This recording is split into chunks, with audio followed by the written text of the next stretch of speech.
Hey everyone, welcome to another video on the channel. Today we're going to be taking another look at Vermillion Energy Incorporated, also known by the ticker symbol VET. So before we get started, I have a ton of stuff to go over in this video. Appreciate all of you who are watching, and getting right into it, we could see first and foremost, looking at the chart here, that Vermillion really hasn't moved much at all since basically March. We had that great run-up in the beginning of the year as energy prices were going up and up and up. And since March, we've kind of been trading sideways. We did at one point break the $30 level, but now we're just struggling to get back to $20. And so why is this, and where might the stock go from here? Well, there's a lot of factors to consider. First and foremost, the first thing I have to talk about, of course, is this EU Windfall Tax, which, keeping it real here, is not going to be good for Vermillion Energy, not at all, not at all. So what could we expect from this tax? What is this tax? Well, it's a tax that applies a minimum rate of 33% on what they call, quote, excess profits, by which they mean taxable profits above a 20% increase on the average taxable profits during the 2018 to 21 timeframe. Okay, so how does that translate? What does that mean for Vermillion Energy? Well, it may reduce Vermillion's 2022 to 2023 cash flow by up to 25%. Now, how am I getting that number? Well, I'm applying the 33% tax rate, which, keep in mind, as I said, that's a minimum.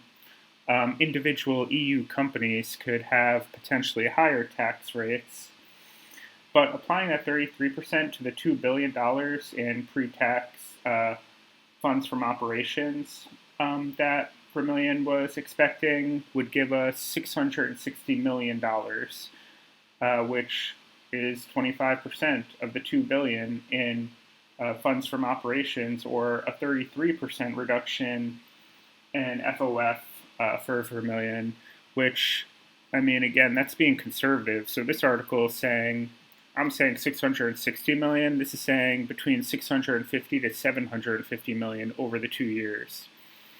Not the best look.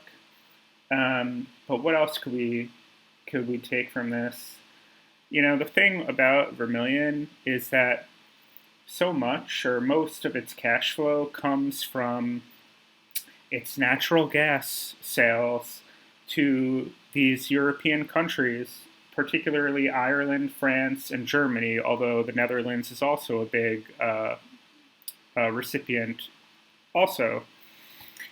So those are the countries that are going to get hit the most. Like, focusing in on Ireland specifically, so Vermillion is estimating that Ireland should generate $964 billion in funds from operations, which is a giant chunk of the 2.4 billion, or 964 million, in funds from operations in Ireland, out of 2.4 billion in total funds from operations that Vermillion's expecting for the year. So right away we could see just how critical that the European market and the European natural gas market in particular is for Vermillion's bottom line. Now, is this the end of the world for Vermillion? No, not really. One of the structural advantages that Vermillion has is that it has a lot of exposure to the natural gas fields in Europe, particularly the Corrib natural gas field, from which it supplies a lot of Ireland's natural gas. And how does that help Vermillion? Well, it means that it doesn't need to convert natural gas to liquefied natural gas and then ship it across the ocean. It could just, pipe the gas from the North Sea gas fields to their respective European partners. So it's not all the end of the world. I mean, is this gas going to affect their bottom line? Of course it is. Of course it is. But there's a lot going on with the energy market. I did a video the other day saying that I really do think energy is a no-brainer, and I still think it is. Although I'm not a financial advisor, do your own due diligence. This isn't advice to buy or sell anything. But, looking at the the gas and oil prices and energy more broadly, we do have to talk about this because may we see some softness in the energy markets now. We may. Goldman, Jeff Curry, who's the head of their Goldman Sachs energy trading desk, he said that there could be a decline. So Goldman lowered its oil price by $10 for the end of 2022. Now, take it with a grain of salt. They still have a price forecast of $100 right now. Oil's like hovering about $80. So, okay, it's not as high as it was. It still shows potential upside, but what's the reason they give?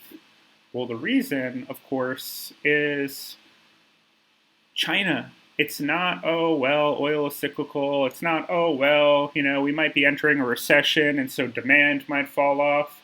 No. Their reason is that, China is seeing more deaths from COVID, more lockdowns from COVID. And as we enter winter, if there's more China lockdowns, that could put a significant pressure on oil prices.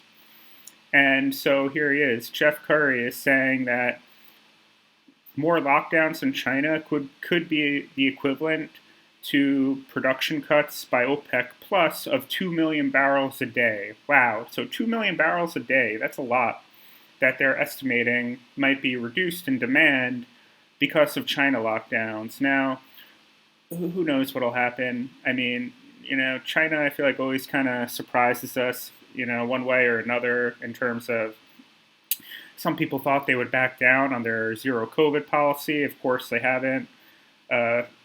Some people thought that COVID would be basically over the way it's kind of dying down in some of these other countries or most of the rest of the world outside of China. Clearly, it's not at all. Clearly not.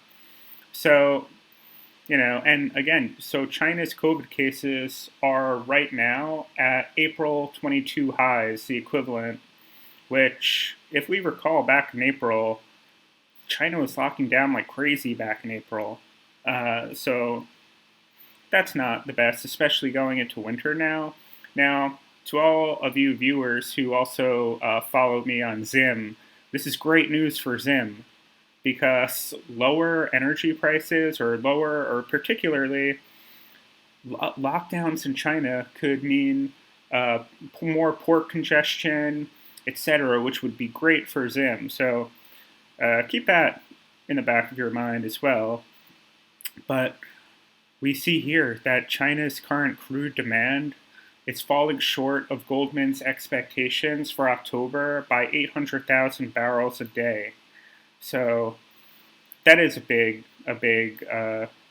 diminishment, a big decrease of what they were expecting. But, these things come and go with the China lockdowns. Yeah, they're locking down. Next week they'll open up. Week after that they'll lock down again.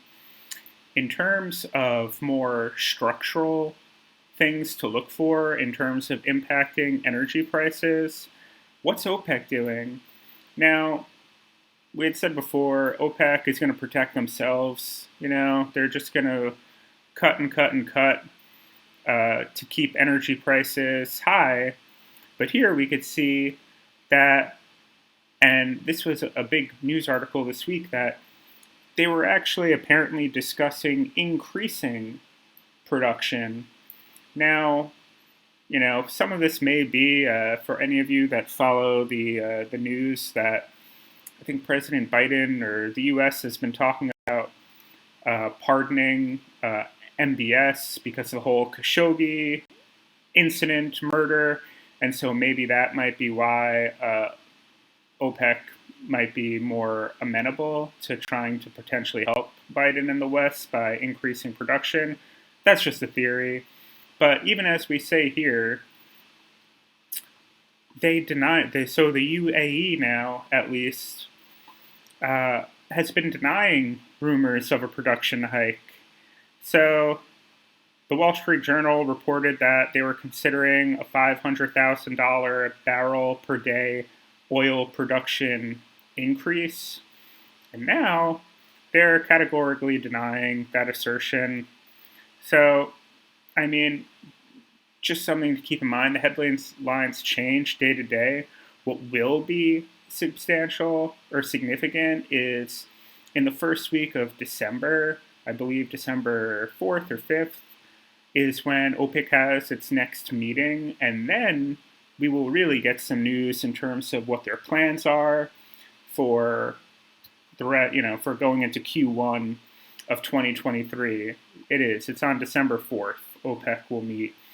So I'm going to keep my eye out for that December 4th meeting to see what OPEC plans on doing and where they see the energy markets going. But in terms of Vermillion, my thoughts on it now, this whole windfall tax is kind of a bummer. I still think that energy will do well. I think that Vermillion has been probably beaten down a little bit more than it should have been. But it makes sense because, as we just saw, one of the other things is that they halted their stock buybacks, which no investor wants to hear that. I mean, I understand why they did it because we are in a very uncertain time, especially. And that was the reason why Vermillion gave. They said they're halting their buyback specifically because of the windfall tax and that they have to reassess and whatnot, which I get it because that is going to directly impact them. That being said, I think although we may see some weakness in the immediate future for energy, I still think energy is a pretty solid bet. Just my personal opinion. I'm not a financial advisor, but that's kind of my thought because of all the factors that we already discussed in terms of OPEC. We know they have a vested interest in cutting. We know that Russia, that was the other thing. So starting on December 5th, Russia is not going to be exporting any of their energy to the EU. The EU has given December 5th as like a hard deadline where they will no longer be accepting any oil or whatnot from Russia.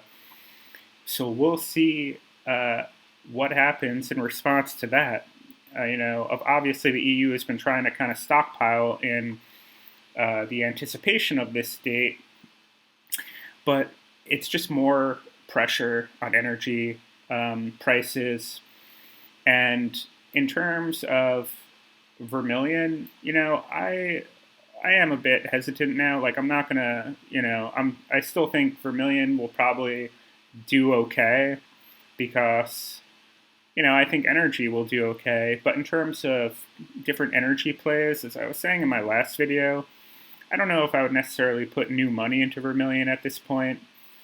Specifically without their stock buybacks. It is a bit of a disappointment. I mean, they didn't say that they were going to stop paying a dividend. That's good. But, in terms of just a safe play, would it make more sense to invest in Occidental or Chevron, where Warren Buffett is putting all of his money? Maybe. Would it make more sense to invest in XLE? Perhaps, those might be some other plays, and I could do further videos on other potential energy plays I might be looking at, but for right now, I'm going to kind of stay and watch Vermillion and see how they do going into the end of the year, and see also what OPEC Plus says as per that meeting on December 4th, and see what their plan is before really figuring out, the next step. But anyway, those are my thoughts. Let me know what you think in the comments section. Don't forget to say hi on Twitter, and I'll catch you in the next one.